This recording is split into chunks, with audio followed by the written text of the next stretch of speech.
Kalau kamu melamar ke perusahaan, melamar sebagai driver ataupun non skill ataupun kelas-kelas bawah lah, kelas-kelas yang di lapangan, driver, operator segala macam. Kalau kamu lulusan D3 atau lulusan sarjana, jangan kamu pakai ijazah sarjana.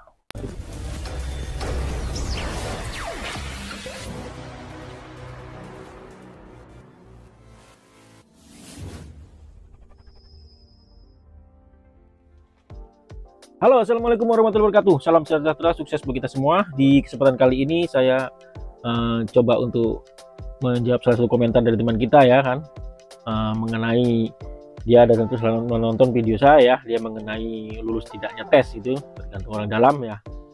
Katanya seperti itu ya teman-teman ya.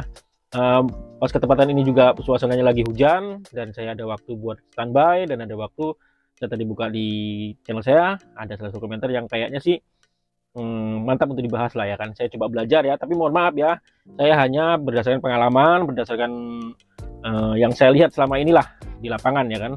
Mungkin teman-teman pemula masih belum tahu lah ya, ataupun teman-teman senior yang sudah tahu, sudah lebih banyak pengalamannya dengan saya, nah bisa dibantulah di kolom komentar untuk menjawabnya nanti ya kan. Oke, kita langsung saja ya teman-teman ya. Kita langsung saja mempersingkat waktu. Oke, saya juga lagi standby ini ya. Pertanyaannya adalah seperti ini ya teman-teman ya. Saya bacakan ya teman-teman ya. Nyatanya dunia pertambangan hanyalah orang dalam, kata dia. Sisanya keberuntungan. Skill pun kadang harus keberuntungan juga, ya kan? Dibilangnya dia ini ya, teman kita ini, saya kemarin pakai ijazah paket B, bilangnya gitu kan. Mungkin dia skill ya, paket B. Dan teman saya D3. Dan banyak juga cerita teman yang lain gitu loh, bilang dia. Tapi yang dia herankan, kenapa kok saya yang lolos gitu, dia yang lolos gitu loh ya. Tapi kenapa saya yang lolos, sedangkan temannya yang D3 itu tidak lolos. Nah, dia ingin coba menanyakan pada saya ya, dan saya ingin coba mengapa ya, mengklarifikasi atau oke. Kita langsung saja ya untuk ke pertanyaan seperti ini. Sebenarnya ini saya cerita berdasarkan pengalaman saya ya. Mengenai kan bukan tidak mengakui ada orang dalam. Orang dalam itu ada. Pasti ada orang dalam ya, ibaratnya entah pamannya kerja di dalam, entah keluarganya kerja di dalam, terus saudaranya di bawah, itu ada. Jika kita sudah punya pengalaman, sudah punya berkas-berkas lengkap, ada kawannya di dalam, semuanya masukkan ke link di dalam, terus di dalam terus ngomong sama yang atasannya ataupun yang trenernya, tolong ini ada kawanku titip. Nah itu mungkin juga ada gitu loh. Tapi kan setidaknya teman yang di dalam ini, yang sampean bilang itu orang dalam itu, setidaknya kan sudah mengerti backgroundnya sampean gitu loh. Paham maksudnya kan? Sebenarnya teman ini mau masuk kerja di sini, tapi dia punya skill driver, contohnya supir lah ya, supir truk contohnya. Dia masuk ke perusahaan ini, ada tawan kita di dalam, namanya contohnya ya, Mas Nanang, aku mau kerja gini. Oh iya kah, gini contohnya begitu kan, contohnya ke orang dalam ya, contohnya ya orang dalam. Terus udah masukkan aja lamaranmu. Nah, lamaranmu masukkan lewat link, ya kan? Lewat link. Jadi nanti kan kamu ada jadwalnya, terus aku bisa kontak nantinya, bisa kontak trainernya, ada kontaknya rekrutmennya. Tolong aku titip namanya ini, nggak usah khawatir, contohnya nggak usah khawatir, dia kawanku begini, dia kerjanya bagus segala macam. Seperti itu. Itu memang ada orang dalam. Saya nggak memungkiri orang dalam itu nggak ada. Itu orang dalam itu ada semua. Cuman hanya sebagian kecil, paling ya relasi sebenarnya yang macam tadi itu sebenarnya relasi mas, bukan orang dalam. Contohnya kayak teman masuk, ada kawannya di dalam, itu sebenarnya relasi, itu nggak cocok dibilang orang dalam, itu namanya relasi. Nah, pergaulan, jaringan, namanya begitu. Makanya ada kawan di tambang kerja di sana, terus ajak temanmu, kadang kan begitu kan, dari tambang kan, mana ada kawan-kawanmu lagi kah yang bisa dibawa. Contohnya begitu, seperti itu, namanya relasi mas ya. Dan untuk yang selanjutnya yang ditanya mengenai, kalau yang itu saya sudah paham mas ya, itu semua sama, kawan-kawan semua senior mungkin sudah paham juga, permainan-permainan seperti itu sudah paham semua. Yang intinya harus memang bisa gitu kalau melamar skill ya. Kalau melamar non skill ya saya nggak tahu, itu urusan lokal itu non skill ya. Dan ini bertanya mengenai ijazah ya, mengenai ijazahnya ijazah D3 kok nggak lulus istilahnya kan, saya pakai ijazah B lolos, contohnya seperti itu ya. Nah maksudnya seperti itulah ya.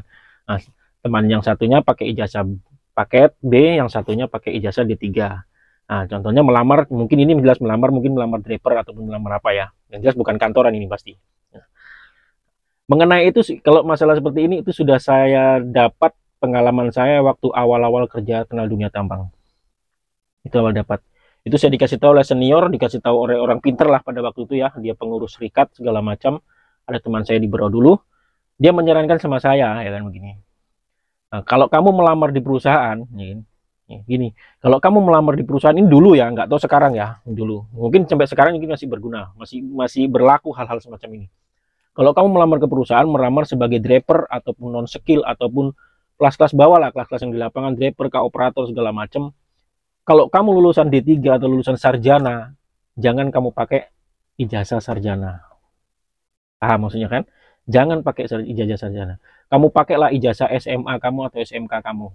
Cukup di situ aja. Jangan kamu pakai ijazah sarjana ataupun D1 ataupun D4. Jangan kau pakai ijazah itu. Karena kamu melamarnya driver. Itu dulu pesannya sama saya. Dan sekarang saya sampaikan di video ini. Seperti itu. Jadi kalau hanya teman-teman ini punya skill supir truk tapi sampai itu sarjana, ya kan? Jangan sampai pakai ijazah itu. Itu bisa kemungkinan tidak lolos. Nah, yang mengenai tidak lolosnya itu bisa jadi ada dua kemungkinan, ada yang positif, ada yang negatif ya Mas ya. Ada yang positif, yang negatif. Kalau yang positifnya dari pihak rekrutmen ini, yang positifnya ya dari pihak perusahaan. Nah, perusahaan ini merasa tidak gimana ya, merasa menghargai ijazah sampean. Masa ijazahnya seperti ini kok saya jadikan driver, contohnya begitu kan. Akhirnya nggak diloloskan. Kasihan gitu juga ada. Terus ada yang sisi negatifnya ada juga. Sisi negatifnya itulah namanya kita ini driver, operator, yang pokoknya yang kelas-kelas di lapangan, yang kelas-kelas bawahan di lapangan ini kan kebanyakan nanti di lapangan kan pasti disuruh, bukan menyuruh ya Mas ya. Disuruh ke sana, disuruh ke sini. Kita ini istilahnya yang disuruh lah, bawahannya mereka ini, bawahannya atasan-atasan kita. Karena atasan-atasan perusahaan ini ya, dari mulai pengawas, superintendent sampai segala macam, itu tidak semua orang sarjana gitu Mas ya. Tidak semua orang sarjana, tidak semua orang berpendidikan tinggi, tidak. Mereka bisa naik itu biasanya dari pengalaman-pengalaman aja, dipercaya oleh perusahaan, akhirnya dia naik pangkat jadi supervisor, superintendent dan segala macam. Nah, jadi mereka menilai kalau sampai nanti jadi operator atau menjadi driver kelas-kelas bawah seperti saya ya, kelas bawah seperti saya ini, kalau sampai pamerkan ijazah D3 ataupun ijazah sarjana ya, itu dalam pemikiran mereka, ini analisa saya berdasarkan saya yang dapat ilmu dulu, ilmu lagi ya, dapat pencerahan lah dari teman kita. Saya dulu sempat jadi anggota serikat ya di daerah Kaltim duluan. Itu saya sharing-sharing seperti itu. Itu karena dari pihak perusahaan ini, saya bukan mengomongkan satu atau dua perusahaan ya, istilahnya yang bukan menuduh perusahaan yang mana, bukan. Itu jelas dari perusahaan pastikan ada yang namanya kesalahan ya kan. Contohnya semua perusahaan itu kan pasti ada kurang dan lebihnya, punya kelebihan dan kekurangannya ya kan. Nah, namanya pemikiran orang sarjana itu kan beda dengan pemikiran kayak kita sekarang ini. Kayak kita yang bawah-bawah begini, yang tamat-tamat SMA kan beda pemikiran, pola pikirnya itu beda, terus cara penyampaian itu beda, dan apalagi terus hukum ya kan, sarjana hukum contohnya itu berat Mas, terus terang berat. Yang mereka takutkan ya kan, gitu sampean disuruh begini, totalnya begini, terus langsung sampean mengungkapkan masalah begini masalah pendidikan sampean yang kalian dapat di sekolah, ya itu nanti bisa bentrok, nggak bakal ada titik temunya, karena semua perusahaan itu pasti ada kesalahannya, biarpun di lapangan, biarpun di mana pasti ada yang salahnya, gitu ya. Itulah kalau intinya di situ lah Mas, intinya di situ. Kalau kita masih kelas-kelas driver ataupun apa, jangan pakai sarjana, jangan pakai ijazah sarjana. Itu udah saya sarankan juga sama yang bertanya sama saya, sama yang teman-teman di sana yang sarjana-sarjana, saya kasih tahu kalau kamu melamar driver jangan pakai sarjana, nggak bakal kalau lolos tuh. Memang bener nggak bakal lolos. Nah, terkecuali sampean pas ada lowongan PLDP ataupun ya leader lah ya, guru leader, fresh graduate magang sebagai leader, sebagai pengawas, sebagai kantor, office itu administrasi, itu mungkin bisa sampean pakai sarjana. Yang pokoknya yang berarah ke staf. Yang arah ke staf, yang arah ke kantor, yang arah ke apa, itu sampai bisa pakai sarjana. Tapi kalau untuk yang di lapangan, sebagai operator segala macam, jangan pakai sarjana. Ya, itu pengalaman saya dulu seperti itu. Dan di lapangan seperti itu. Mudah, ya siapa tahu sekarang juga seperti itu gitu. Ya, semoga bisa dipahami ya, biar ngomongnya mencela-mencela ya. Ya itulah karena saya bukan sarjana, jadi ngomongnya amburadul. Ya. Jadi mohon maaf ya. Mohon maaf, saya bukan sarjana, jadi saya ngomongnya amburadul, tidak bisa menyusun kata-kata ya kan. Oke, semoga dipahami Mas ya, semoga dipahami. Kenapa kok SMA, SMP itu bisa lolos, sedangkan D3 tidak lolos untuk melamar sebagai driver ataupun operator. Syaratnya ada di situ. Nah, yang jelas orang atasan kan tidak mungkin mau disalahkan gitu. Ya maksudnya ini benar, walaupun itu salah kan harus benar. Gitu. Seperti itulah, kata kasarnya seperti itu.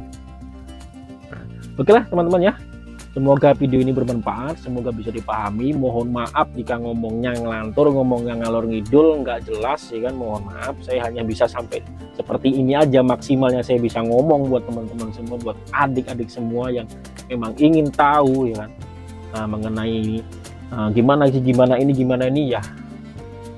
Semoga video-video di konten saya bisa bermanfaat, dan alhamdulillah banyak teman-teman kita yang dari Jawa, dari mana ya, yang sudah lolos dan sekarang sudah ada perjalanan di Palangkaraya dia. Itu alhamdulillah ya, dia bertanya-tanya juga sih sama saya, cuman tanya doang sih, saya cuma bantu jawab doang. Oke lah, saya mau untuk hanya seperti ini saja, saya akhiri dulu ya. Assalamualaikum warahmatullahi wabarakatuh, semoga bisa bertemu lagi di konten selanjutnya. Oke, assalamualaikum warahmatullahi wabarakatuh.